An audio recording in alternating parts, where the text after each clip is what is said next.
시작합니다. 마가복음 1장 1절에서 11절까지요. 우리 인수 집사님 1절에서 첫 단락 3절까지 읽어주시면 나머지 우리 다 같이 읽겠습니다. 하나님의 아들 예수 그리스도의 복음의 시작이라 선지자 이사야의 글에 보라 내가 내 사자를 내 앞에 보내노니 그가 네 길을 준비하니라. 광야에서 외치는 자의 소리가 있어 이르되 너희는 주의 길을 준비하라. 그의 오실 길을 곱게 하라.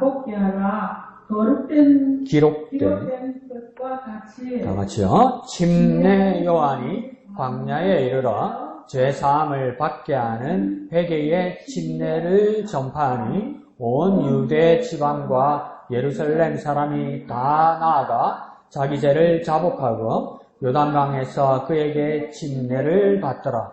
요한은 낙타털 옷을 입고 허리에 가죽띠를 띠고 메뚜기와 석청을 먹더라. 그가 전파하여 이르되 나보다 능력 많으신 이가 내 뒤에 오시나니 나는 굽혀 그의 신발끈을 풀기도 감당하지 못하겠노라.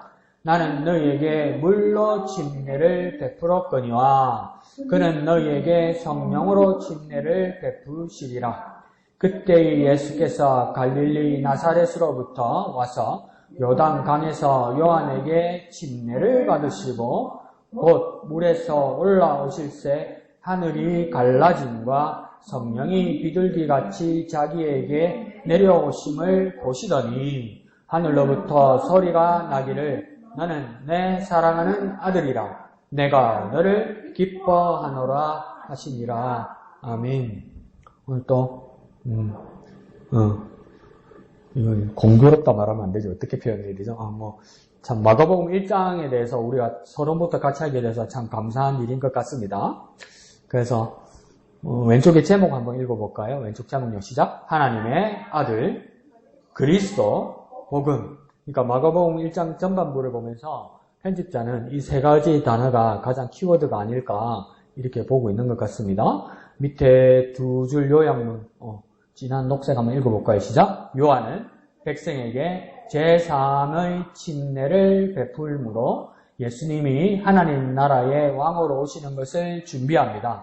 예수님은 침례를 받으심으로 소명을 받아들이십니다. 이렇겠죠. 그래서 이 마가복음의 저자는 말 그대로 마가라는 사람이 이 마가복음을 썼습니다. 공관복음으로 하면 마태복음, 마가복음, 누가복음 이렇게 됩니다. 그리고 예수님의 생애에 대해서 썼다 이럴 때는 또 사복음서라고 이렇게 부릅니다. 그래서 마태, 마가, 누가, 그 다음 요한복음 이렇게 씁니다. 근데 요한복음에 관점이 있고 또 한참 뒤에 써있기 때문에 공관복음 안에는 안 들어갑니다. 이거는 뭐냐면 공통된 관점. 이때 공관복음을 쓰거든요. 그래서 공관복음에는 마태, 마가, 누가복음까지 가고요. 복음서라고 말할 때 사복음서에는 요한복음까지 들어갑니다. 그래서 이 네 개의 복음서에서 가장 먼저 쓰여진 책이 뭐냐면 마태복음 아닙니까? 이랬지만요. 마가복음이 먼저 쓰여졌습니다.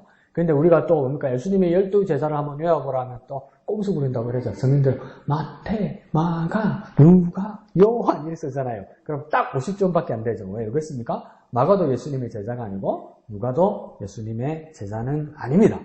그럼에도 불구하고 복음서를 가장 많이 쓴 사람이 이 마가라는 사람입니다. 이 마가라는 사람은 처음에 어디서 등장을 하냐면 사도행전에서 등장을 합니다. 그래서 사도행전에서 가장 도드라지게 이 사람이 나타나는 모습은 뭐냐면 바울과 바나바가 제1차 선교 여행을 떠날 때 수행원으로 썼던 사람이 누구냐면 이 마가복음의 저자 마가 요한입니다. 그래서 근데 그러면 마가 요한이란 말이 무슨 말일까? 이름이 넉자로 붙어서 마가 요한일까? 그게 아니고 마가라는 이름은 뭐냐면 로마식 이름입니다. 헬라 로마식 이름입니다. 그러니까 지금으로 따지면 영어 이름이겠죠. 영어 이름. 그러니까 내 이름은 우경인데 외국에 가서는 나를 마크로 불러달라고 그러든지 매튜로 불러달라고 그러든지 이렇게 영어 이름 따로 만드는 거 있죠. 그것처럼 그 이름입니다. 그럼 요한은 뭐냐면 히브리식 이름입니다. 히브리식 이름.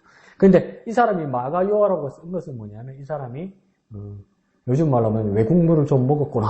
외국물을 좀 먹었구나 이 말은 뭐냐면 히브리 사람끼리 통하는 아람어뿐만 아니라 이 사람이 뭡니까? 이 사람이 헬라어도 좀 하는 것 같고 로마 말도 좀 하는 것 같단 말이에요. 그러니까 1차 선교 여행 때 필요한 사람이라서 바나바와 바울이 데리고 갔습니다. 그런데 너무나 험난한 곳을 가다 보니까 버가라는 곳에서 마가 요한이 어떻게 합니까? 안 되겠다. 가야 되겠다 해서 돌아가 버리는 거예요. 돌아가 버리고 나서 나중에 2차 선교 여행 다시 시작할 때 오니까 다시는 마가 요한 내가 못 데리고 가겠다. 바울은 그렇게 말하고 바나바는 그래도 데리고 가서 다시 기회를 줘야 된다해서 두 사람이 싸워서 이렇게 결별하게 되죠. 결별하게 되고 바울은 2차 선교 여행에 수행자를 따로 데리고 가죠. 그 사람이 신라입니다. 그래서 바울과 신라가 한 팀이 되고 그 다음 또 새로운 한 팀이 되는데 그게 뭔가 바나바와 이 마가 요한이 또 한 팀이 되는 겁니다. 근데 그러면 바나바는 성격이 참 온유한 사람이라고 그렇게 돼 있죠. 위로의 사람이다 이렇게 돼 있고. 근데 그럼으로 더불어 바나바가 왜 마가 요한을 데리고 갈 수 있냐면 조카라. 그러니까 그럼 목사님 빽입니까? 이게 아니고 조카의 상황을 더 잘 알겠죠. 근데 여러분 그거 이해가지 않습니까? 이 선교라는 것은 뭐냐면 말 그대로 진짜 고통스럽고 뭐 어렵고 이렇게 힘든 일이지 않습니까? 그러니까 목사님이 그때 웃으면서 뭐라고 그랬냐면 목사님이 신학교를 목사님이 목사님이 그 신학교를 다니시면서 뭐냐면 목사님이 이렇게 훈련을 하시는데 어떤 훈련을 하냐면 먹는 훈련을 하셨다. 이게 무슨 말이냐면 하나님이 어느 순간에 어느 지역으로 가서 일하라 이렇게 말씀하시면 그 일을 하고 있어요. 근데 어느 지역에 가면 우리가 안 먹던 뭐 음식들 이런 것들이 우리에게 오잖아요. 그러니까 그때 무슨 다큐멘터리들은 사명인가 뭐 이런 소명인가 이런 다큐멘터리 영화가 있었어요. 근데 그게 외국어 고등학교 선생님이었는데 하나님의 부르심을 받아서 브라질 아마존 강에 가서 이제 그 복음을 전하는데 그 추장이 반갑다고 그러면서 뭘 해줬냐면 지금 우리나라 낙동강 근처에서 그 문제되는 거 있죠. 뉴트리아 있죠. 커다란 왕지. 예. 커다란 왕, 그 뉴트리아라고 부르잖아요. 그 생태계에서도, 예. 근데 그 아마존 추장이 손님을 환영한다면서 그 뉴트리아를 잡아가지고 구워준 거야. 근데 그 부인 되는 사람하고 남편하고 근데 그거 인상 쓰면 안 되거든요. 근데 카메라 감독은 기급을 하는 거죠. 그러면서 이제 사모님한테 살짝 물어본 거예요. 어때요? 맛이 어때요? 이렇게 물어본 거예요. 근데 그 사모님 불안해져서 웃으면서 어떤 맛이에요? 그러니까 뭔 맛이에요? 지 맛이지. 이러는 거예요. 근데 지를 먹어본 적이 없잖아요. 그러니까 우리 목사님도 그때 저한테 뭐라고 했냐면 신학교 처음 다닐 때 뭐든지 잘 먹으려고 그랬다는 거예요. 뭐든지. 근데 그러니까 선교라는 건 복음에 대한 태박한 지식도 있어야 되지만 그게 몸으로 굴러야 되는 일이란 말이에요. 몸으로. 근데 그 선교 여행을 똑똑한 마가 요한을 데리고 가보니까 얘는 샌님이라 고생 안 해봤어. 그러니까 엄마가 공부를 시켜서 외국어도 잘해. 헬라어도 잘하고 로마 말도 잘한단 말이에요. 외국어를 잘하는 데서 쓸만한데 걸어가야 되지, 도둑도 만나야 되지, 협박도 받아야 되지, 유대인들이 해코지가지고 무서워서 못 알겠는 거예요. 그러니까 집에 갈래? 이렇게 돼버린 거죠. 난 못해, 집에 갈래? 이러니까 삼촌이었던 바나바는 나중에 알고 보니까 그래, 가라 이런 거고 바울은 어떤 마음이 있으면 그래, 가라 니는 이제 두고 보자 이렇게 된 거죠. 그러니까 2차 전도여행에서 갈등이 일어난 거예요. 전도는 못 데리고 간다. 근데 바나바는 데리고 가자 이렇게 된 거죠. 그러면 여기서 끝난 게 아니고 가만히 보니까 이 사람이 마가복음을 썼네. 알고 보니까 어떻게 이 사람이 마가복음을 썼을까 이럴 때 이 사람이 그 다음 뭡니까? 그냥 거기서 좌절하지 않고 그 기억납니까? 사도행전에 보면 사도들이 막 핍박을 받다가 헤롯한테 막 체포당해서 첫 번째 죽었던 사도가 야고보 사도죠. 그러고 나서 또 계속 핍박을 하면서 베드로까지 잡는단 말이에요. 감옥에 넣어놨었잖아요. 감옥에 가둬놨다가 그 다음에 이제 그 천사가 깨워가지고 이렇게 데리고 나와서 기도처로 가잖아요. 그 문 열어라 했잖아요. 근데 그 집이 누구냐면 마가요 엄마 집이야. 기억나죠? 마가요 엄마 집이란 말이에요. 그 기도처가. 그러니까 또 사도들하고 계속 교류하고 기도하고 예배처로 기도처로 이렇게 열어놨던 거예요. 그러니까 나중에 기록을 찾아보니까 이 마가 요한이 다시 힘을 내서 사역을 시작합니다. 바나바를 따라간 것뿐만 아니라 베드로의 비서가 됩니다. 근데 베드로의 비서가 될 만한 이유가 뭐였냐면, 베드로는 유대인이었지만 자기 생업이 어부였기 때문에 다른 외국어를 공부할 겨를은 없어요. 그러니까 성경은 헬라어로 쓰여졌어도 베드로는 헬라어를 잘 몰라요. 그리고 그 히브리 말도 잘 못하고 그 방언인 그 아람어를 썼단 말이에요. 그러면 베드로가 아람어로 설교를 하면 마가 요한이 옆에 붙어가지고 헬라어 로마말로 다 통역하는 거예요. 다 통역하는 거예요. 그러니까 엄청난 재원이죠. 근데 이게 뭡니까? 마가 요한이 계속 베드로를 수행하면서 따라가다 보니까 이제 어떤 일이 생겼냐면 예수님의 생애를 너무너무 막 생생하게 너무 많이 들은 거예요. 왜 그렇습니까? 예수님이 12제자 중에서도 예수님이 특별히 제자들에게 가장 가까이 오고 기도하러 서로 데리고 가고 막 특별 사명을 줬던 사람이 세 사람? 베드로, 야고보, 요한 이 세 사람이거든요. 그 중에서도 반장이 누굽니까? 베드로잖아요. 그러니까 예수님의 어떤 모습에 대해서 가장 많이 안단 말이에요. 그러니까 옆에서 듣고 항상 동시통역해주고 마가 요한이 이러다 보니까 예수님의 생애에 대해서 직접 본 것처럼 생생하게 이 머리에 내 메모리 기록이 다 됐는 거예요. 그러니까 후딱 제일 먼저 쓴 사람이 마가 요한이 마가복음을 씁니다. 그래서 16장으로 그냥 딱 압축해서 써버리는 거죠. 16장으로. 그러고 나서 이 마가 요한의 마가복음을 보고 나서 나중에 마태가 이거 말고 이런 다른 사건도 있었다.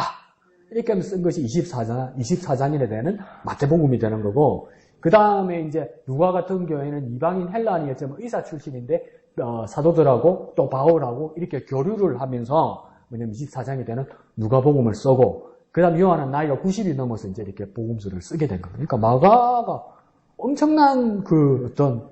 그러니까 뭐랄까, 입지적인 사람이라고 말하기는 그렇고, 뭡니까? 정말 하나님의 은혜를 누리고 하나님의 그 위로와 하나님의 그 어떤 제기할 수 있는 회복의 힘과 이런 걸 다 느꼈던 사람이죠. 경험했던 사람. 그리고 복음서보다도 먼저 쓰여진 것이 서신서들이란 말이에요. 이게 사실은 우리 순서대로 마태, 마가, 누가, 요한복음, 사도행전, 로마서 이러니까 사도들이 이렇게 쓰여진 것 같지만 사실은 서신서가 가장 많이 쓰여졌어요. 그런데 서신서 중에 뭐가 가장 많이 쓰여졌기는 논란이 많은데, 가장 뒤에 쓰여진 서신서는 뭘까? 이럴 때는 대부분 뭐냐면 디모데 후서로 봅니다. 바울의 서신서 중에는 디모데 후서는 뭐냐면 자기가 죽을 것에 대한 어떤 감옥 속에서 쓴 그 내용들이 많아요. 근데 디모데 후서 4장 11절에 가면 마지막 마무리 인사를 하면서 바울이 뭐라고 이야기냐면 눈물 나. 마가 요한을 나에게 데리고 오라. 그가 나에게 큰 위로가 된다 이래요. 처음에 바나바하고 싸울 때는 나 죽어하고는 나 이제 일 못한다 이랬단 말이에요. 그렇게 막 분기탱천했었는데 자기가 죽을 때가 되고 자기가 인생을 마지막 정리할 때가 되니까, 그러니까 마가 요한을 나에게 데려오는데 그가 나에게 큰 위로가 된다는 거예요. 그러니까 가슴이 찡해. 이렇게 용서하고 감싸주니까 뭡니까? 그리스도 안에서 서로의 지체들이 가고 그리스도 안에서 한 몸을 이루면 서로의 지체들이 되어가는 교회로 그 위대한 교회의 역사가 막 이렇게 이루어져 가는 거예요. 다 의견이 다르고 생각도 다를 수 있고 추구하는 바도 다를 수 있고 관점도 다를 수 있어요. 한 예수 그리스도를 섬기지만 그래도 처음에는 갈등이 있을 수 있지만 결국은 뭡니까? 바울도 마무리할 때 어떻게 합니까? 다 감싸고 다 회복시키고 다 위로한단 말이에요. 그리스도의 마무리. 그게 그 인물이 누구냐면 이 마가 요한입니다. 그러니까 한편은 이해하죠. 꼭 나 같은 거야. 뭐 제대로 알지도 못하면서 조금 글자 몇 개 배운 거 가지고 막 여러분한테 강요하고 강조하고 막 해야 된다 그래놓고 정작 내가 하려면 내가 무섭고 두렵고 하지도 못하는데 저한테 배운 몇 개 가지고 여러분들이 더 앞장서서 한단 말이에요. 보면 나는 무서워서 막 주주주 할 때 여러분들이 더 힘이 된단 말이에요. 근데 그때 웃으면서 얘기했잖아요. 막 선풍기 같은 거 이제 여름 다 끝나고 닦을 때 보면 이게 막 볼트, 넛트 이런 걸 빡 틀어야 되는데 아무리 틀어도 안 돼. 근데 너무 창피한 거야. 남자가 힘이 없다. 목사님 옆에 살다가 목사님이 모른 척하고 턱 풀어줘.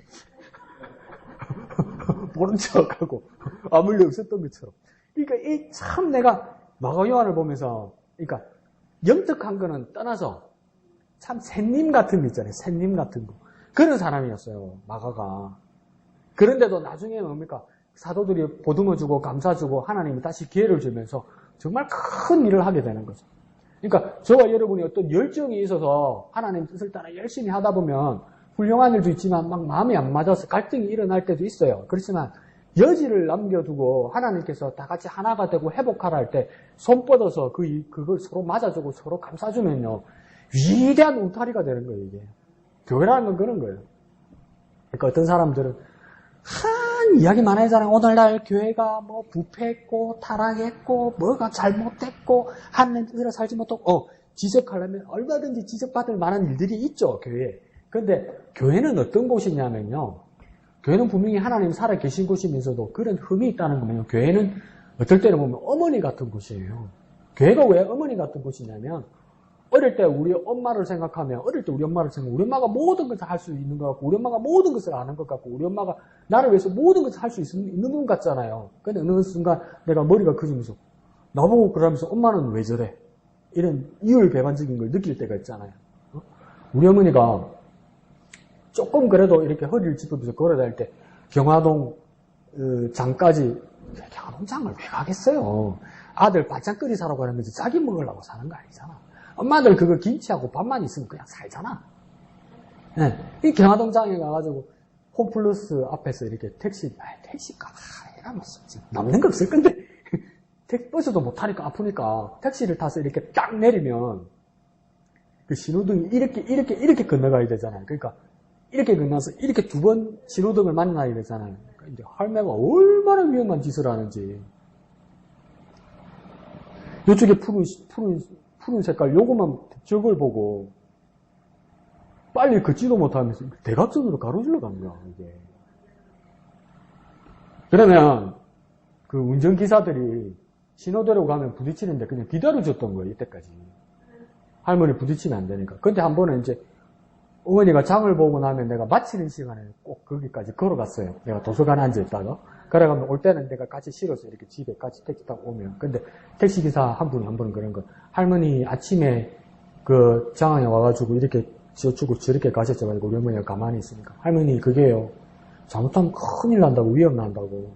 그러니까 어릴 때 우리 엄마는 튼튼하고 건강하고 나를 업고도 멀리도 갈 수 있고 뭐든지 할 수 있는 분이었는데 이제 나이 들어서 어머니 모습을 멀리서 보니까 이 양반이 나보고는 선하게 살아라고 바르게 살아라고 지키라고 하는 사람이 이 양반은 교통위반 나가지고 이렇게 가는 거야. 그렇다고 그분이 우리 어머니가 아닌 게 아니잖아요. 여전히 우리 어머니잖아요. 안타까운 마음뿐이지. 여전히 우리 어머니는 교회도 그와 같은 거예요. 교회가 사람이 사는 곳이고 사람이 있는 곳인데 주님만을 바라보고 믿어야 되고 주님만을 바라보고 우리가 하나야 되는 것이 맞지만 우리가 연약하고 나약하고 때로는 죄 가운데 있는 것을 그대로 털지 못하고 교회에 들어오면 갈등도 있을 수 있고 오해도 있을 수 있고 착각도 있을 수도 있고 흠도 있을 수 있단 말이에요. 그렇다고 교회가 버려질 수는 없단 말이에요. 왜요? 여전히 거기는 하나님 살아계시고 예수 그리스도의 이름이 있으니까 거기서 뭡니까? 솔직히 말해서 찢고 뽑고 그대로 있는 거예요. 왜요? 여전히 거기는 우리 어머니 같은 교회이기 때문에. 교회는 우리 어머니와 같기 때문에. 그러니까 초대 교회도 그랬단 말이에요. 그러니까 막 서신서 가만히 보면 우리가 삐딱하게 보면 온통 욕하는 거잖아요. 똑바로 해라. 이딴 식으로 하면 안 된다 이거잖아요. 욕 혼난다 이거잖아요. 근데 왜 교회에다 그렇게 말합니까? 여전히 교회에 대한 애정이 있는 거예요, 여러분. 교회가 문제겠다고 교회를 버린다고 말하는 사도는 아무도 없어요, 여러분. 이게 위대한 교회의 역사. 그러고 여러분, 자격이 있고 될 만한 사람이 교회에 와 있다면 첫 번째 나부터 교회 못 오지. 안 그래요? 그리고 아침에 교회 가려고 딱 성경책 딱 들었다가 어제 시장에서 한판 싸웠는데 이 몸으로 교회 가면 안 된다 이렇게 도 되겠어요? 교회는 흠이 있고 문제 있고 어려움이 있고 제 가운데 뒷물이 뜬 사람이 와서 여기서 씻음 받고 변화되는 곳이란 말이에요. 자격이 있는 사람이 들어오는 것이 아니라 들어오면 고마운데 그런 자격들에서 얼마나 했겠냐. 그러니까 이 마가 요한도 그런 하나님의 은혜 때문에 이 위대한 일을 해내는 거예요. 이 위대한 일을. 그러니까 우리가 사회에서든 교회에서 대우받고 사회에서 어떻게 생활을 하고 우리가 견뎌내고 이 모든 것들이 뭡니까? 하나님의 은혜입니다. 하나님의 은혜로 하는 거지. 우리가 실력이 있고 공력이 있고 경력이 있고 뭐 양력이 있어서 우리가 여기 와 있는 거 아닙니다. 그러니까 교회에서 터줏대감이라고 소리 들으면 약간 문제된 거예요. 더 한번 말씀드려볼까요? 교회에서 터줏대감이 됐다는 그건 무슨 뜻이냐면 꼰대란 뜻입니다. 이게. 섬기는 자가 되어야 되는 거죠. 헌신과 섬기, 그게 교회에 있는 거죠. 근데 헌신과 섬김을 온전히 수용되지도 못하고 받지 못할 때도 있죠. 그래도 여전히 교회 안에 있어야 돼요, 여러분. 교회는 어머니 같은 곳이니까. 엄마가 잘못할 때도 있고 흠이 있을 때도 있고 나약한 것이 보여도 그것 때문에 호적이 끊어지지가 않잖아요. 호적이 파지지가 않잖아요. 여전히 우리 어머니잖아요. 그리고 이제 지나고 보니까 그 어머니가 뭡니까? 애잔하죠. 애잔하죠.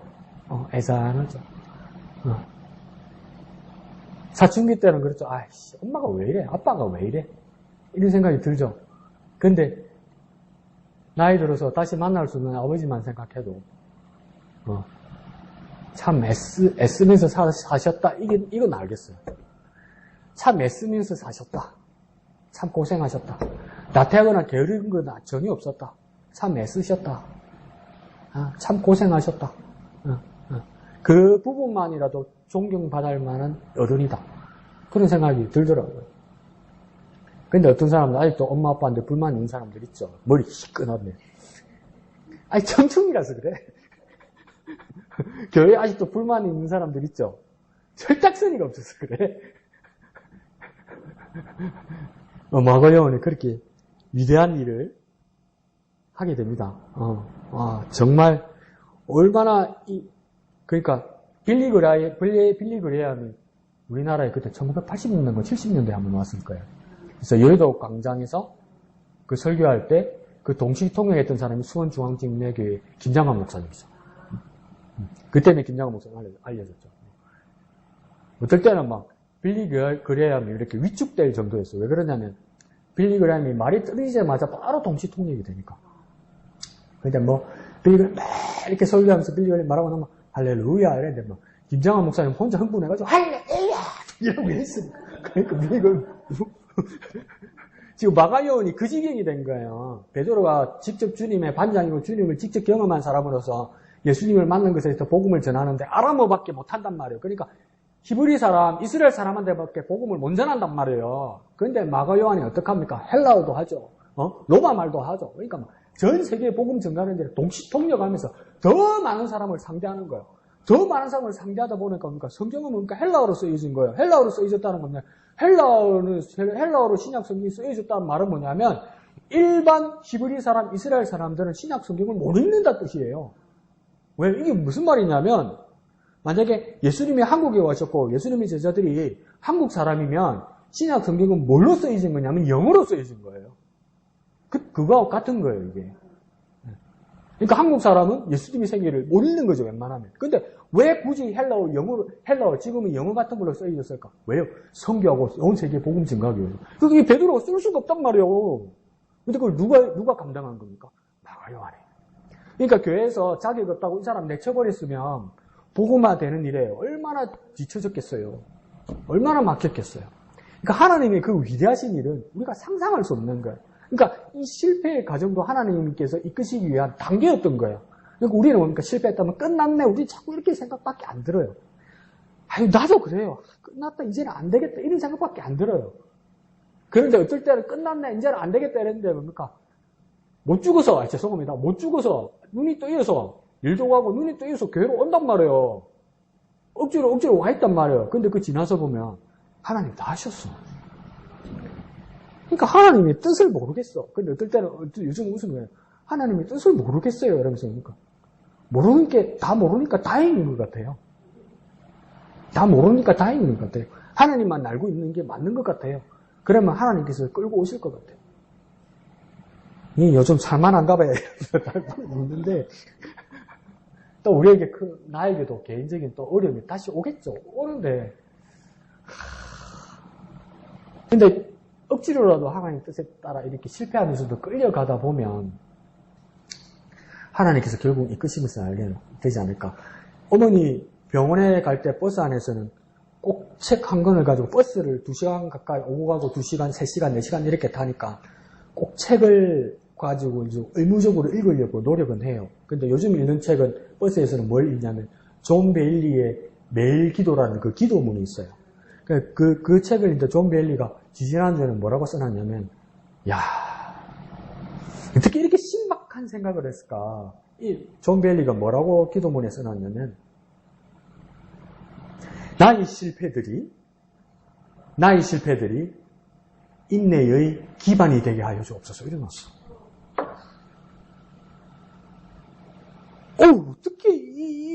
은혜를 받았을까, 이 사람이. 그러니까 한번 상상해 봅시다. 어마어마하게 실패 많이 해본 거예요. 또 우리는 뭡니까? 자꾸 실패하면, 나는 이제 안 되는 사람인 거보다. 이거는 하면 안 되는 거보다. 이거는 손 대면 안 되는 거보다. 우리 이렇게 생각하잖아요. 근데 존 베일리는 뭐라냐면, 나의 이 수많은 실패들이 실패하면서도 이렇게 이 자리에 있다는 건 뭐냐면, 인내의 기초가 되고, 인내의 걸음이 된다는 거예요. 견딜 수 있는 근거가 된다는 거예요. 어이, 어떻게 이렇게 생각할 수 있지? 그래서 은혜를 받으면서도 그 옆에다 그렇게 써놨어요. 나는 아직도 갈 길이 멀다.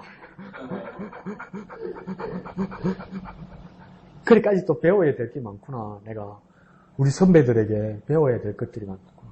저는 지나와서 생각하면 집사님들한테 우리 목사님한테 아직도 나는 많이 배워요. 삶의 모습에서. 그렇잖아요. 아직도 나는 내가 그렇게 생각해요. 물정 모르는 샌님 같아요. 내가 봐도. 물정 모르는 세상 물정 모르는 샌님 같아. 샌님 같아. 뭘 몰라. 근데 어떤 한 자락의 말씀을 드려도 여러분이 그 순종하는 거 보면 나보다 훨씬 나아. 그러니까 그 어떻게 뭐 계속 인내하란 말이요, 목사님? 근데 보세요. 오늘 마가요원이 그렇게 위대한 일을 했잖아요. 마가복음을 쓰는. 복음서 이제 최초의 복음서를 쓰는. 그런 위대한 일들이 저와 여러분에게 생길 겁니다. 그걸 누리는 저와 여러분 되었으면 좋겠습니다. 자, 이양덕 집사님 한번 해볼까요?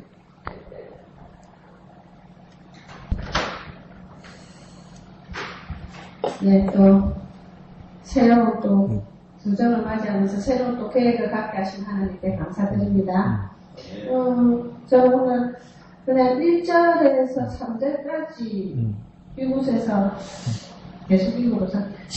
오늘 이번 주간에는 신명기 하다가 또 시편 하다가 갑자기 또 마가복음으로 또 왔잖아요. 그러면서 또 이제 새로운 또 시작을 또 이렇게 맞이하면서 또 오늘도 보니까 하나님의 아들 예수 그리스도의 복음의 시작이라. 선지자 이사야 글을 보라. 내가 내 사자를 내 앞에 보내노니 그가 네 길을 준비하리라. 강야에 외치는 자의 소리가 있어 이르되 너희는 주의 길을 준비하라. 그의 오실 길을 곱게 하라. 기록된 것 같이.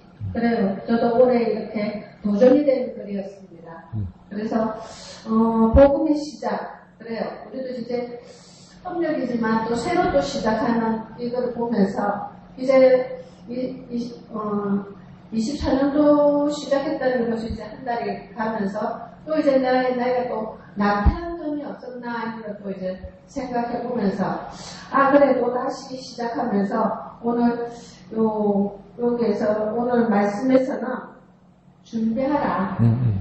준비하라. 그리고 강야에 외치는 자의 소리가 있어. 그래서 그래 맞아. 이제 우리가 진짜 그냥 조용히 있는 우리의 모습이 아니라 조금이라도 이제 좀 시작하면서 우리도 좀 강야에 이렇게 우리가 또 외칠 수 있는 사람을 찾아보자. 이런데 또 이제 도전하는 오늘의 하루가 되었고요. 그래서 우리는 정말 이번 24년도에 준비하고 강야에서 외치는 자같이 우리도 입을 벌리자.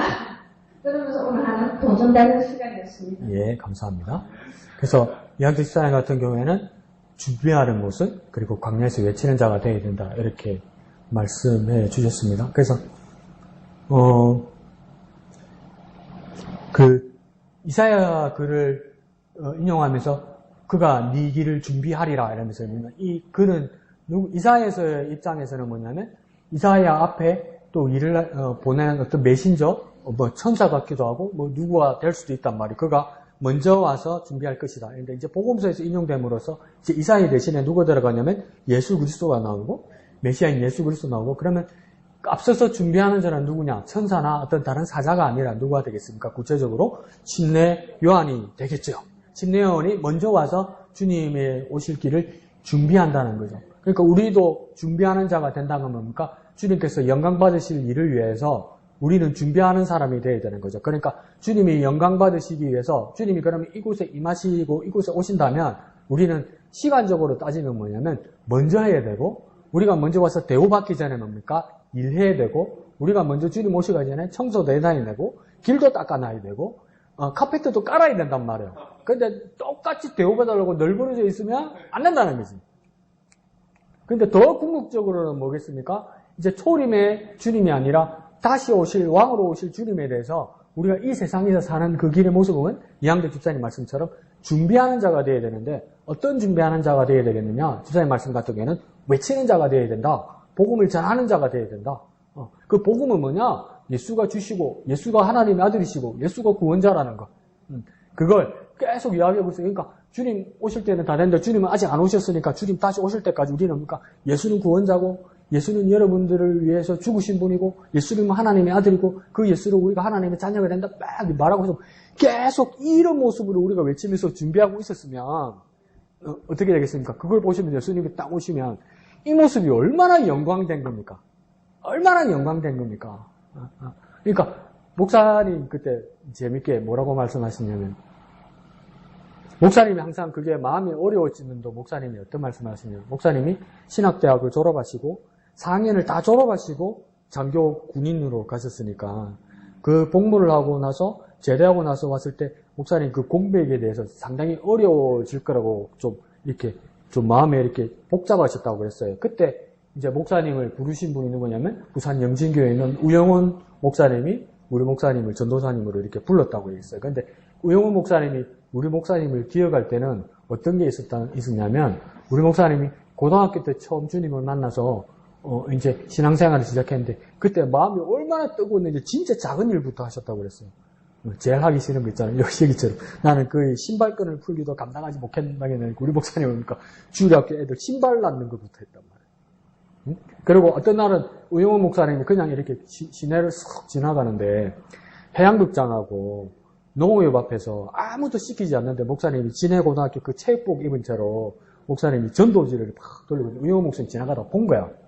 그러니까 우리 목사님도 못 봤는데 우영훈 목사님 지나가고 그냥 본 거야. 근데 어느 순간에 영진교회에서 우영훈 목사님 목회하고 있는데 우리 목사님이 생각이 나더래요.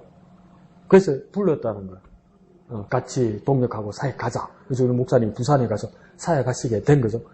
그와 마찬가지로 우영훈 목사님 기억에는 우리 목사님이 고등학생 때 전도지 돌리고 복음 전하던 거. 그게 기억에 남은 거잖아요. 우리도 다시 오실 주님에 대해서 주님이 뭐가 있으면 복음 전하는 거 그게 남아있어야지. 그게 오실 길을 준비하는 거란 말이에요. 뭔 딴 게 있겠어요. 근데 왔는데 자네 딴날 일나라 창피한 거. 주님 오셨는데 자고 있으면 일나라 하고 주님 오셨는데 주님이 세상에 이 땅에 다시 오셨는데 야 어디 갔노? 놀러 갔어요. 야 어디 갔노? 노래방 갔어요. 노래방. 이러면 그래가지고 노래방에서 놀고 있다가 야 예수님 왔다 나 니 오라고 부른다. 얼마나 창피해. 아무 준비 안 한 거 아니에요 이게. 오실 길을 준비한다는 건 이항덕 지사님 말씀처럼 목사님이 그냥 누가 보지 않더라도 그냥 뜨거운 마음으로 이렇게 복음 전했던 것처럼. 그러니까 하나님 들어 쓰시잖아요. 하나님 우영훈 목사님을 통해서 부르시잖아요. 그와 마찬가지로 우리는 뭡니까? 주님 오신다는 확신을 우리는 가지고 있으니까. 그러니까 어쨌든 간에 때를 얻든지 못 얻든지 광야에서 외치는 자의 소리처럼 복음을 전하고 있는 동안에 주님이 오시면 주님이 얼마나 반갑고 우리가 얼마나 기특하고 우리도 얼마나 뿌듯하겠어. 복음 전하다가 주님 오셨다고 생각해보세요. 전도하고 있는데 주님 오셨다고 생각해보세요. 이걸 전문 용어로 뭐라 합니까? 안성맞춤 이러잖아요. 이보다 더 위대한 일이 어디 있어요. 그리고 이게 참 또 가슴이 찡하기도 합니다. 외치는데 어디서 외쳤다고 3절에 쓰는 이야기냐면 광야에서 외친다는 거 뭐냐면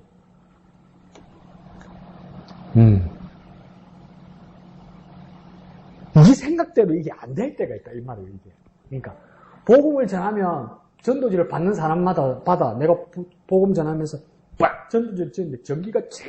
이래가지고 내 교회 가겠습니다. 우리 교회에 앉아있으면 좋겠는데 그런 일은 거의 없단 말이에요. 그러니까 사람들은 묻고 그런데 왜 하냐? 이러잖아. 그때 한번 내가 기가 막혀가지고 한 5, 6년 전인가? 중직자 회의 목사님께서 이렇게 교인들, 중직자들 모아가지고 이렇게 목사님이 연말을 이제 새해를 준비하면서 새해 계획 같은 거 말씀하시면서 이제 우리가 이제 새해에는 전도도 열심히 하고 그러잖아요. 어떤 사람이 엄청 합리적으로 이야기해요. 어떤 분, 목사님. 전도를 해가지고 그게 무슨 성과가 있습니까? 요즘 세상에 전도해가지고 됩니까? 그건 안 됩니다. 이런. 그럼 그거 안 하면 뭐 할 거예요? 속으로는. 안 하면 뭐 할 거예요? 근데 안 하고 싶고 안 하겠다는 거요. 그냥 속으로 했죠. 목사님 진짜 많이 키워졌구나. 많이 컸다. 진짜.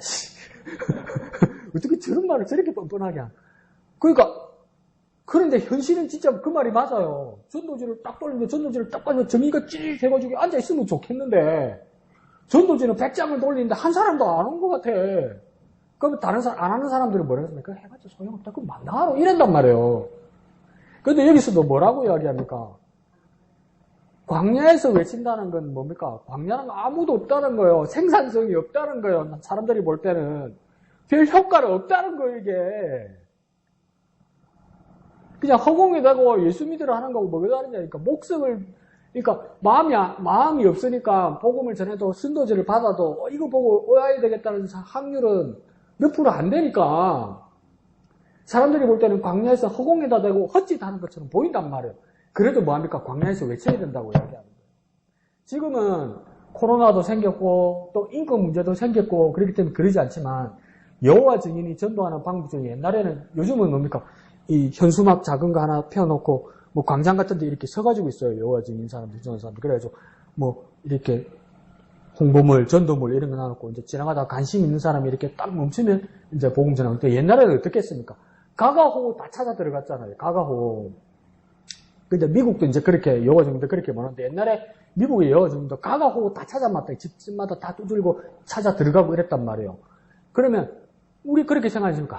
여호와 증인 저 또라이 저것도 와 집집마다 찾아 들어가가지고 사람 귀찮게 하고 뭐 이저거 열렸으면 그냥 열고 들어가가지고 막 전도한다고 저러고 저 무리한 것들 그리고 또 저거 한다고 전도가 되나 이랬잖아요. 근데요 여호와 증인 사람들한테 한번 알아보니까요. 그 이동호 목사님도 한번 이야기해 준다면 여호와 증인 자기들도 이렇게 해서 효과가 잘 나지 않는다는 거 안다는 거예요. 근데 아는데 왜 하냔 말이에요. 그게 무슨 말인지 아세요? 100명 중에 1명밖에 안 될 수도 있고 200명, 300명 중에 한 명 될까 말까 하다 이렇게 말할 수도 있단 말이에요. 그러면 여호와 증인들은 어떻게 전도하냐면 좋다. 200번, 300번 하고 한 사람 건지면 된다 이래 믿는단 말이에요. 이 사람들은. 요즘 세상이 더 깜빡해서 그게 가만히 서 있으면 누가 그 말씀 들으러 오겠나. 이거 한심한 것들 이런단 말이에요. 그런데 그 사람들은 뭐냐면 가다가 누구라도 와서 시비 걸고 말 걸면 복음 잘할 수 있다 이렇게 생각한단 말이에요. 그 사람들이. 확률은 더 떨어지지만 그래도 한 사람이라도 건지면 그건 자기들끼리지만 우리도 뭡니까? 전하는 게 광야에서 외치는 것 같단 말이에요. 헛짓하는 것 같단 말이에요. 산에서 울리는 메아리 같단 말이에요.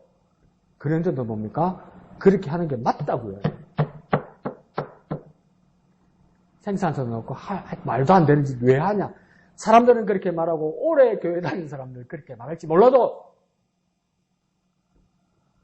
예수님도 예수님의 제자들도 다 그렇게 했단 말이에요. 심내요한도 다 그렇게 했단 말이에요. 생산성을 따지면 교회 못합니다. 민주 생활 못합니다. 그런 면에서 이 광야란 말이 가슴이 찡하더라고요.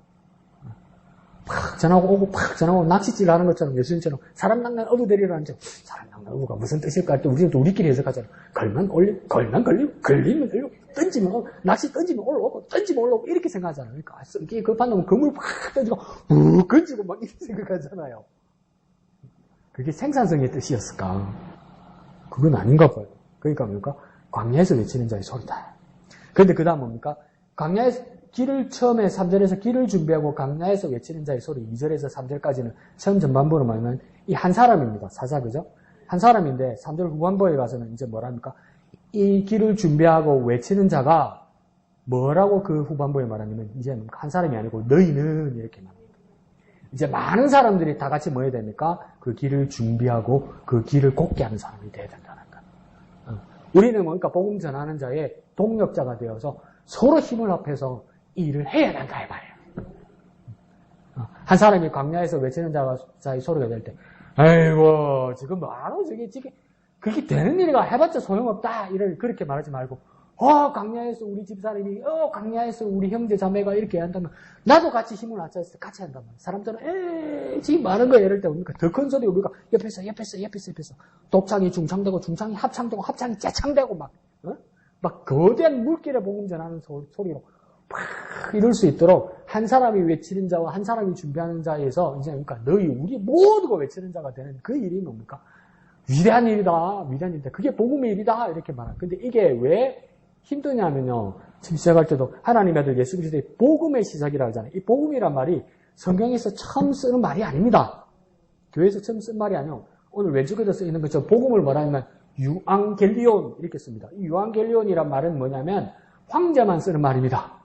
로마의 황제의 명입니다. 그러니까 황제의 명, 황제의 소식, 요즘으로 따지면 3.1절, 설날, 대사면, 대통령 대사면 하는 것처럼 그러니까 권한으로 선포하는 겁니다. 그런데 지금 마가 요한이 미쳤죠. 뭐랍니까? 누구의 복음이라니까? 하나님의 아들 예수 그리스도의 복음이라고 이야기하잖아요. 근데 이걸 헬라어로 썼잖아요. 그러면 이건 뭡니까? 히브리 사람만 보는 게 아니고 외국 사람이 볼 거란 말이에요.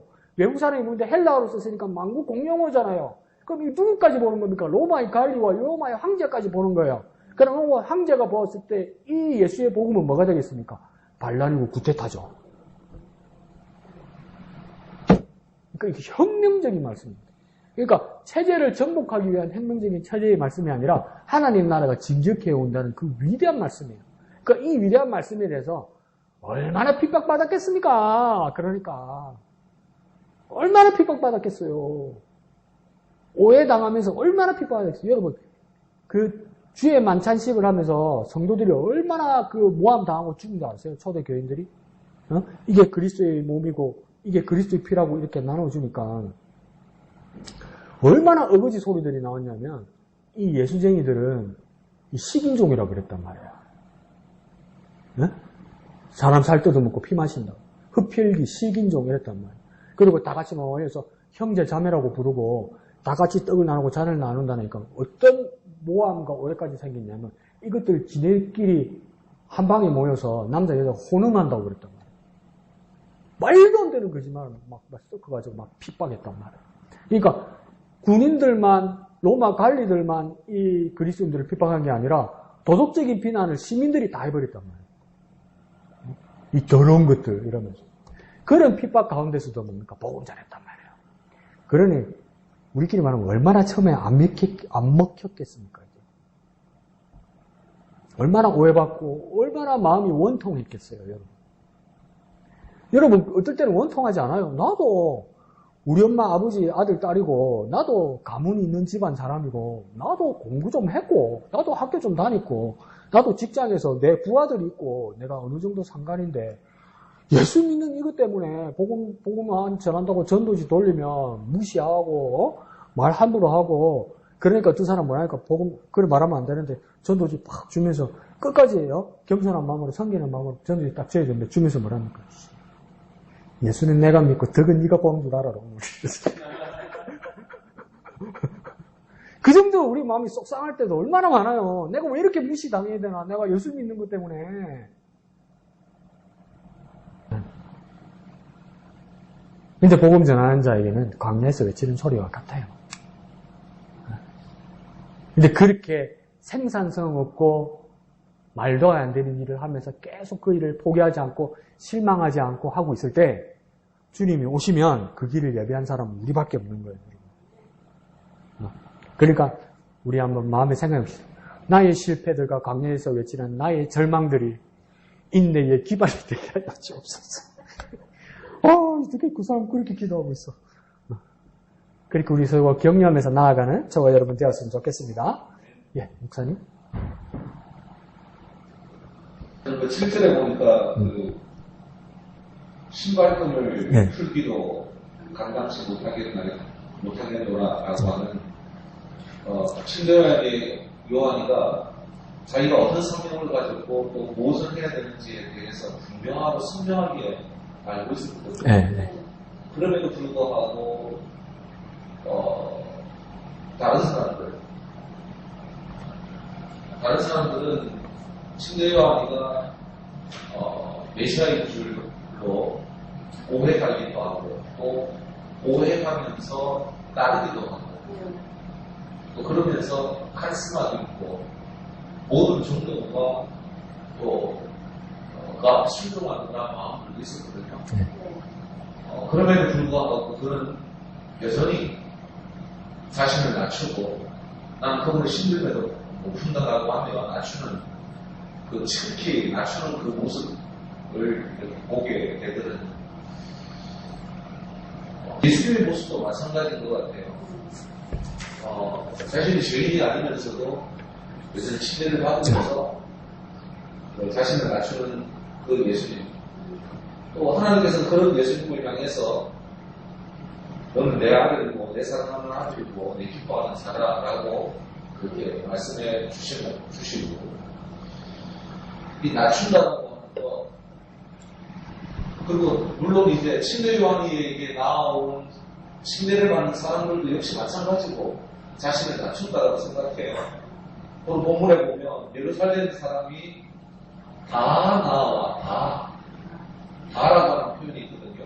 아마 여기에 많이 세기관이 있을 거고 그렇다고 한다면 자유주의 어떤 노선을 따르는 그런 사람들 사두개인들 그런 사람들도 있을 거고 율법주의적인 그런 사람들 나 많이 배웠다 하는 그런 사람들도 있을 거고 그런데도 불구하고 그 말씀 앞에 엎드리며 회개하는 침례받는 그런 모습들 이 낮춤이라고 하는 건 참 쉬운 일은 아님에도 불구하고 우리에게 이렇게 다가와는 파도는 아니다. 낮추는 일을 한다라고 하는 그 최고의 직업군 목사라고 하는 이 직업도 낮추는 척은 하는데 낮추고 난다면 부글부글 하거든요. 억울하고 지가 뭔데 그런 생각도 있고 그래서 뭐 그렇게 못했길래 뭘 그렇게 잘못했길래 뭘 그렇게 밉보였길래 그렇게 닦아세우나 하는 그런 마음들이 입 밖으로는 안 나와요. 그 정도까지는 훈련이 되어졌으니까. 그런데 속에서는 일어나는 거예요. 전혀. 이게 그래서 그러니까 하나님 앞에 서면 너 그때 화냈잖아. 너 그때 나는 낮췄잖아. 낮추면 칭찬했을 뿐이잖아. 분명히 그렇게 말씀하실 것 같은데 이따 있어. 이거 먹고 하늘 날아가서 칭찬도 듣고 그럴 것 같은 그런 생각도 들기도 하고 그럼에도 불구하고 이 낮춤이라고 하는 부분들이 우리에게는 분명한 화두고 또 우리에게 주어진 명령이고 또 그렇게 되어졌을 때 하나님께서 기뻐하시고 높이시는 그 모습들을 보면서 많은 도전을 받습니다. 예, 감사합니다. 그래서 목사님은 아주 통찰 있게 이 두 사람에 대해서 그 성품을 한번 찾았을 때 그 뭐냐면 자기 낮춤, 그 겸손을 그렇게 보셨던 것 같아요. 그러니까 침례요한의 모습에 대해서는 내가 그 신발끈을 풀게도 감당하지 못하겠노라 이렇게 말하는 거 보니까 겸손한 것 같다는 것이 아주 도드라지게 나타나지만 예수님께서 침례를 받으시는 모습이 겸손하다는 것도 저는 오늘 저녁까지 씨름하면서 교회로 내려오려고 자전거를 타는 순간 그때야 조금 알 정도로 저는 이걸 깨닫는데 조금 많이 더뎠어요. 그냥 먼저 침례요한에 내가 내 뒤에 오실 그 하나님의 사람은 내가 그 사람에 대해서 내가 신발끈을 풀게도 감당하지 못하겠는데 그 당시에 문화에서 여러분 뭐 자료나 사진이나 영화 같은 거 대강 보셔서 알겠지만 예수님 당시 그 지역에서는 그 신발이라는 것이 샌달 모양으로 되어 있었잖아요. 근데 그 양말도 안 신고 샌달인데 사막기후 지역이고 그래서 먼지도 엄청 많을 거고 그리고 또 뭡니까 유목 하면서 목축을 하니까 그 짐승들의 어떤 오물 같은 것도 많고 이럴 거란 말이에요. 그러니까 그 신발에 그냥 다 묻는 거죠. 그래서 이제 어느 집이나 들어가면 손 씻고 발 씻는 물이 꼭 있는 거예요. 그런데 그 당시의 문화에도 속담에 어떤 말을 쓰냐면 종이나 노예들도 어떤 속담이 있어요. 내 다른 건 다 해도 내 주인 발은 못 씻겠다 이런 속담이 있을 정도였대요. 그러니까 가장 미천한 그 일이었대요. 가장 비굴한 일이고. 근데 목사님 말씀하신 것처럼 침례요한은 지금 예루살렘에 엄청난 많은 사람들이 막 과장법을 쓸 정도로 뭡니까? 예루살렘 다 왔다 이러잖아요. 다 침례요한 왔다 할 정도로 완전 피크를 치는 요즘으로 말하면 슈퍼스타인데 뭐 BTS가 웬 말이야? 슈퍼스타잖아요. 다 왔잖아요, 지금. 그 말말이 들으려고 다 모인 거 아니에요. 어? 그런데 침례요한이 하는 말은 뭐냐면 내 뒤에 오시는 그분은 나는 신발끈을 감당하지 못하겠다고 이렇게 말을 해버리면 사람들한테 뒤에 오는 사람이 뭐 얼마나 대단하길래 몸정보다 못하단 말이고 침례요한이 이렇게 된단 말이에요. 근데 신발끈 앞에 뭐라고 돼 있냐면 나는 굽혀 그의 신발끈에 그러니까 얼마나 비참한 겁니까?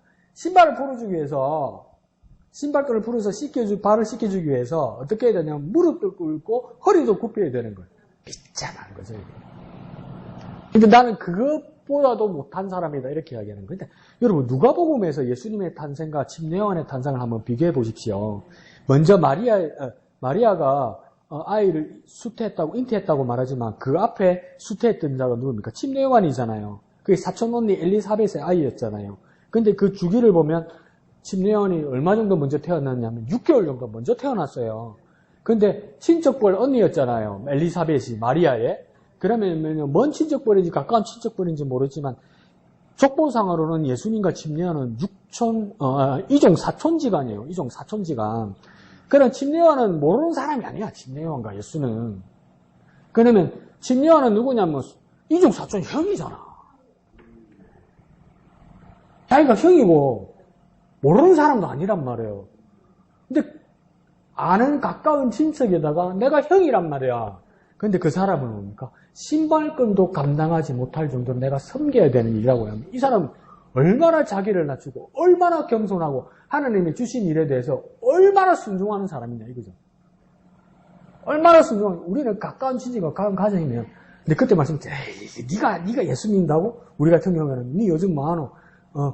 신학교 다닌다니까 열심히 허허허허 이러더라고요. 네가 이런 판이란 말이에요. 좀 나를 아는 사람만 해도 그러면 가까운 친척 가정이면 네가 메시아라고?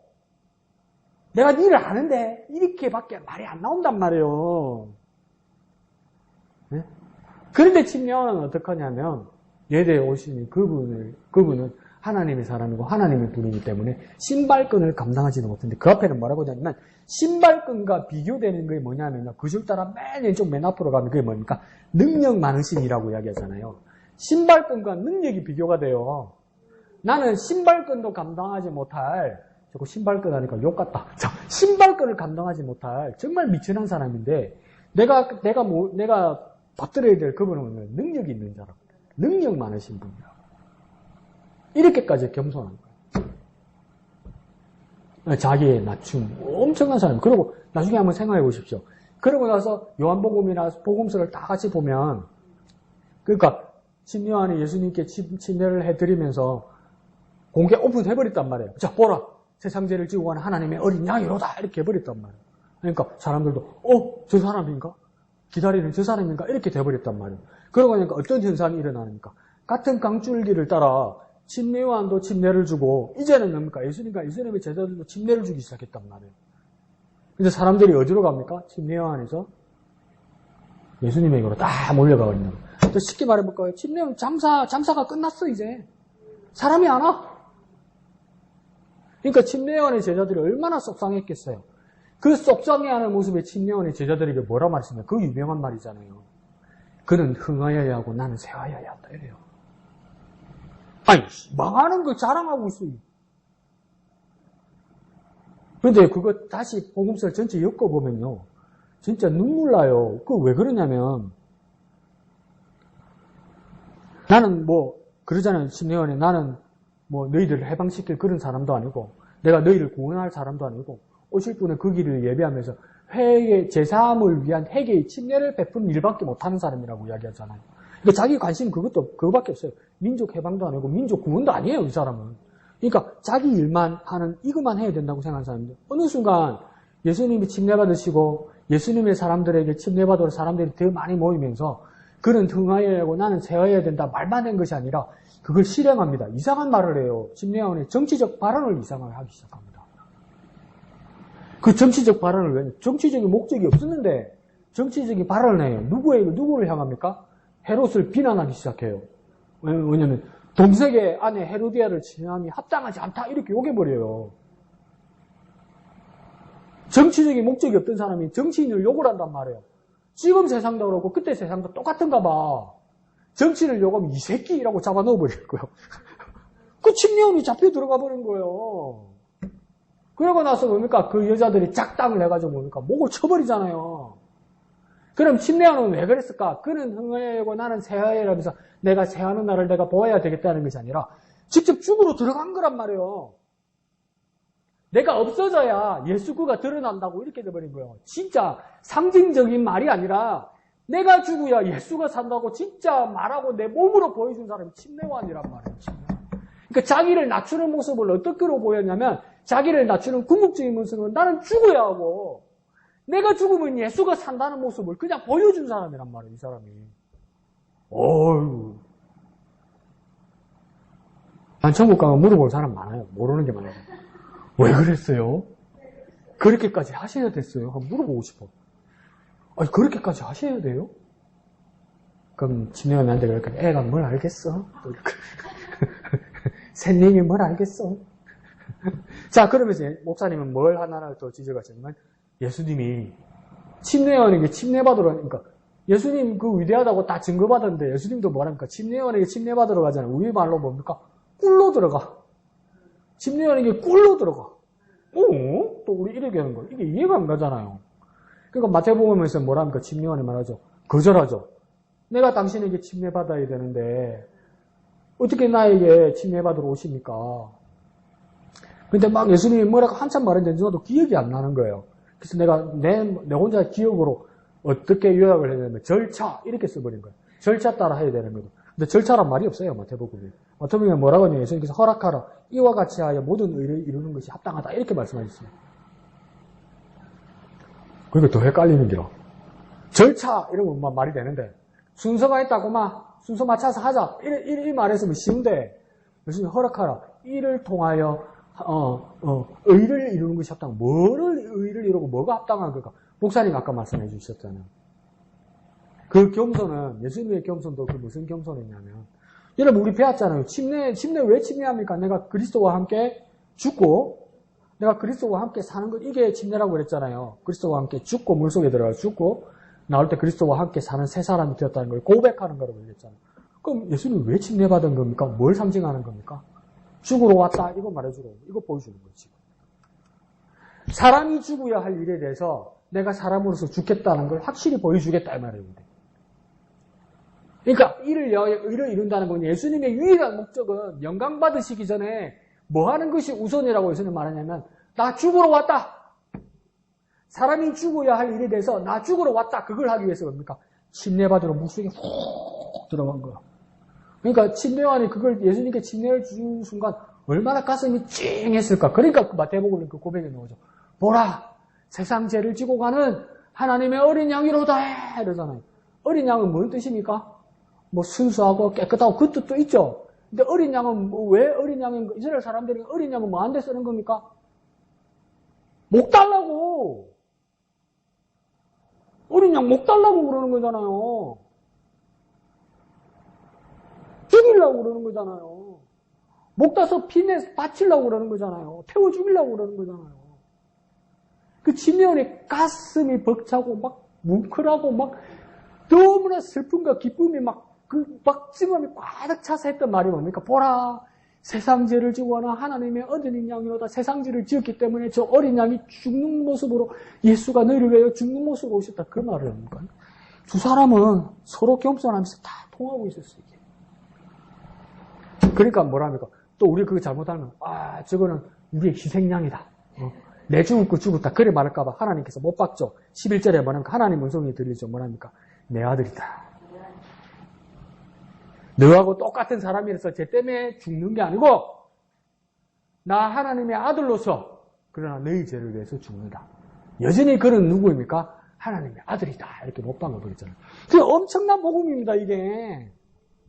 근데 이게 묘해요. 편집자가 잘 끊었지만 1절에서 시작할 때 뭘 이야기합니까? 하나님의 아들을 이야기해요. 우리 11절 끝에 또 뭐가 나옵니까? 하나님이 직접 말씀하세요. 뭐랍니까? 내 아들이야.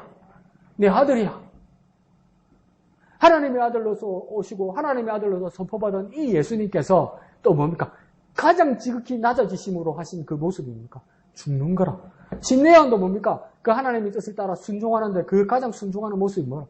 죽는 거라, 죽는 거. 그러니까 이게 뭡니까? 진짜 내가 죽어야 그리스도가 사는 거야. 내가 죽어야 그리스도가 사는 거야. 그 일을 위해서 내가 예수를 높이기 위해서 내가 죽어야 되는데 이게 우선이 아니었고요. 심내양이 먼저 죽었고요. 예수님도 먼저 죽으셨어요. 그러니까 우리는 뭡니까? 내가 죽는 것이 커다란 희생 같고 위대한 일 같지만 그게 아니고요. 나는 주님을 따라가는 것밖에 없어요. 그래 우리도 뭡니까? 아주 순종함으로 목사님이 화두가 되고 영원한 우리에게 숙제가 된다는 그 모습은 내가 왜 그게 동의가 되고 이해가 되냐면 그 예수님을 따라가는 모습밖에 없어요. 그 예수님을 닮는 모습밖에 없어요. 내가 어느 순간에 완전 기가 죽어서 내가 죽어가는 모습을 보일지라도 내가 성숙하게 내가 성공하고 내가 이룬 것이 아니라 결국 내가 죽어도 뭡니까? 내 안에 사는 그리스도를 따라 내가 죽었으니 뭡니까? 나는 주님을 따라간 것밖에 없어요. 주님을 따라간 게 없어요. 그러면 뭡니까? 모두가 낮아지고 모두가 겸손하면서 모두를 통해서 하나님이 영광 받으시고 이 복음이 세상에 빛나게 된다는 거예요. 이런 일로 우리가 교회 안에 있을 때 그러면서 뭡니까? 주님이 오시면 저는 상상돼요. 상상 시나리오. 복음 전하는데 주님은 여기서 오시는데 주님 오시는 것도 모르고 복음 전하고 있는데 무슨 요즘 세상에 예수고 자꾸 막 사람들이 보는 데서 막 전도지 코팍 불어가 막 버리고 이러는데도 막 복음 전하고 있으면 뒤에서 우경아 양덕아 뭔지 모르고 니 지금 여기서 뭐하노 그래서 웃으시면서 내 어깨를 두드리면 그게 얼마나 영광된 순간이겠냐고. 주님 오시는 것도 모르고 주님 오실 것만 기다리면서 막 정신없이 복음 전하면서 전도지 돌리고 있는데 뒤에서 주님 오신 것도 모르고 막 나는 복음 전하고 있는데 인수가 양대가 뭐하노 그거 하고 있었나 복음 전하고 있었나 그렇게 주님과 내가 만난다면 이것보다 더 위대한 일이 됐어요. 그러니까 신년이 뭐냐니까 너희도 준비하라는 거예요. 내가 준비하고 내가 외치는 자였는데 이제는 뭡니까? 너희도 준비하고 외치는 자가 되어라. 이 위대한 사명이 우리에게 있단 말이에요. 절대 그런 사람하고 동조하지 마십시오. 교회 안에서. 해봤자 안 된다. 요즘 세상에. 속으로 안다. 다 안다. 하나님도 다 안다. 근데 그렇게 하고 있을 때 내가 좌절하지 않고 마음속에는 슬프고 괴로움이 있지만 끝까지 내가 주님을 생각하면서 복음 전할 때 그때 내가 주님을 만나는 거지. 가장 영광된 순간을 내가 기대하기 때문에 하는 일이라면 그게 진짜 멋쟁이 그리스도인 아닙니까? 그게 진짜 복음의 사람 아닙니까? 그러한 삶을 누리는 저와 여러분 되었으면 좋겠습니다. 저 빨간 걸로 밑에 써놨습니다. 니나 잘해라. 말한 만큼 빤만 해라. 그렇게 하루하루 변해나가고 하루하루 주님께 나아가는 저와 여러분 되시기를 거룩하신 예수님의 이름으로 축원드립니다. 이 시간 찬송하신 후에 기도하고 마치도록 하겠습니다. 우리 1절만